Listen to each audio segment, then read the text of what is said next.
Welcome to Jain students education. இந்த வீடியோவில் நம்ம பார்க்க போகிறது 11th standard accountancy unit 5 trial balance. இப்போ ட்ரையல் பேலன்ஸ்னா என்ன புதுசாக ஒரு சாப்டர் போட போகிறோம் இல்லையா?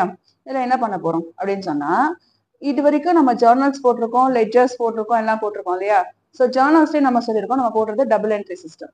இப்போ டபுள் என்ட்ரி சிஸ்டம்னா என்ன? டெபிட்டும் கிரெடிட்டும் நம்ம அதில் ரெக்கார்ட் பண்ண போகிறோம். ஸோ அப்போ டெபிட்டோட அமௌண்ட்டும் கிரெடிட்டோட அமௌண்ட்டும் எப்படி இருக்கும்? ஈக்குவலாக இருக்கும்.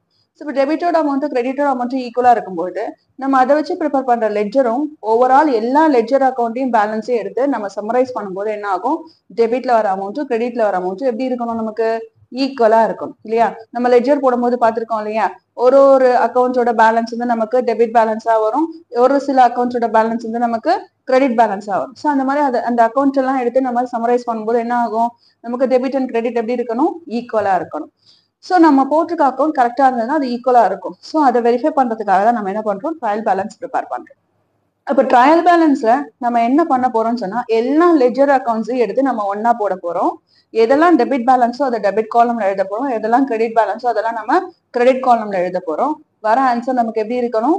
ஈக்குவலா இருக்கணும். ஓகே, அப்படி ஈக்குவலா இல்லைன்னா என்ன நடந்திருக்குன்னு அர்த்தம்? நம்ம ஏதோ ஒரு இடத்துல ஏதோ ஒரு மிஸ்டேக் பண்ணியிருக்கோம் அப்படின்னு அர்த்தம். ஈக்குவலா இல்லாத பட்சத்துல நமக்கு வர பேலன்ஸை நம்ம என்ன அக்கௌண்ட்ல போடணும்? சஸ்பென்சஸ் அக்கௌண்ட்ல நம்ம போடுவோம். ஓகேவா? அண்ட் தென் என்ன தப்பு பண்ணிருக்கோம், என்ன எரர் இருக்குன்றத நம்ம ஃபைண்ட் அவுட் பண்ணி அந்த எரரை ரெக்டிஃபை பண்ணும். இதெல்லாம் நமக்கு வந்து பின்னாடி சாப்டர்ஸ் இருக்கு, அது பின்னாடி சாப்டர்ஸ்ல பார்க்கலாம்.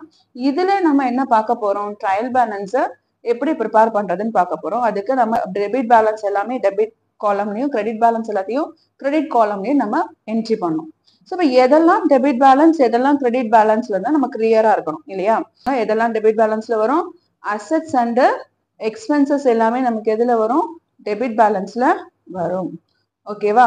எதெல்லாம் வந்து கிரெடிட் பேலன்ஸ்ல வரும்? லைபிலிட்டிஸ் அண்ட் இன்கம் எல்லாமே நமக்கு கிரெடிட் பேலன்ஸா வரும். ஸோ அசெட்ஸ் அண்ட் எக்ஸ்பென்சஸ் நமக்கு debit balance, income and liabilities நமக்கு கிரெடிட் பேலன்ஸ். ஓகேவா?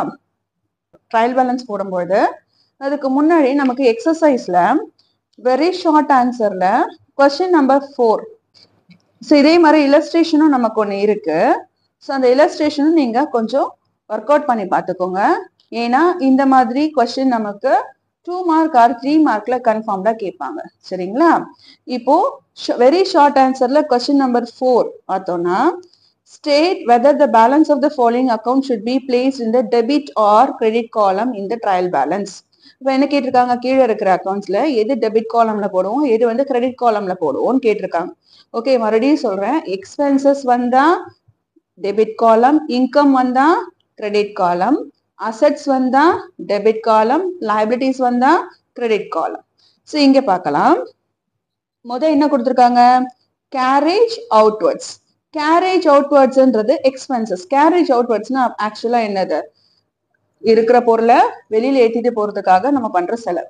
ஸோ கேரேஜ் அவுட்வர்ட்ஸ்ன்றது எக்ஸ்பென்சஸ். அப்ப அது எதுல வரணும்? டெபிட் காலம், ஏன்னா இது எக்ஸ்பென்சஸ். So debit balance.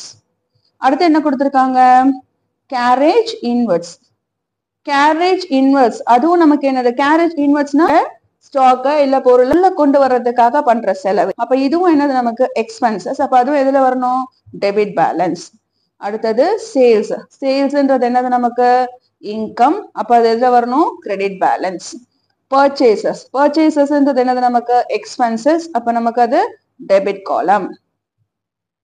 அடுத்தது பேடட்ஸ். பேடட்ஸ்ன்றது என்னது? நமக்கு பேடட்ஸ்னா இட்ஸ் a லாஸ் சொல்லலாமா? அதனால அதுவும் நமக்கு எதுல வரணும்? Debit. Expenses and losses, assets இதெல்லாம் டெபிட் தான். Interest paid. இன்ட்ரெஸ்ட் பே பண்றோம். அப்ப இது என்னது? Expenses. So debit column. Interest received. Received இன்கம்ன்றது, ரிசீவ்டு இன்ட்ரெஸ்ட்ன்றது இன்கம் இல்லையா? அப்ப இது எந்த காலம்ல வரணும்? Credit balance. Discount received. Anything received, எது ரிசீவ்டுன்னு வந்தாலுமே அது என்னது? நமக்கு இன்கம். ஸோ டிஸ்கவுண்ட் ரிசீவ்டும் இன்கம் தான். அப்ப என்னது? கிரெடிட் காலம். கேபிட்டல். கேபிட்டல்ன்றது என்னது? பிசினஸ்க்குள்ள பணம் வருது. அப்ப அது கிரெடிட் காலம். டிராயிங், பிசினஸ்ல இருந்து பணத்தை எடுக்கிறோம், அதனால அது டெபிட். சேல்ஸ் ரிட்டர்ன் டெபிட் காலம். ஓகேவா? ஏன் சேல்ஸ் ரிட்டர்ன் டெபிட் காலம்? சேல்ஸ் இன்கம் அதெல்லாம் நம்ம கிரெடிட்ல போட்டோம். அதை மறுபடியும் ரிட்டர்ன் பண்ணும்போது திருப்பி கொடுத்துடுறோம் இல்லையா, அதனால அது எதுல வரும், டெபிட் காலம்ல வரும். அடுத்தது பர்ச்சேஸ் ரிட்டர்ன், பர்ச்சேஸ் டெபிட்ல இருக்கும். ஸோ இப்போ பர்ச்சேஸ் ரிட்டர்ன் எதுல வரும், கிரெடிட்ல வரும். புரிஞ்சுதா? அவ்வளவுதான் இந்த சம். That's it. தேங்க்யூ.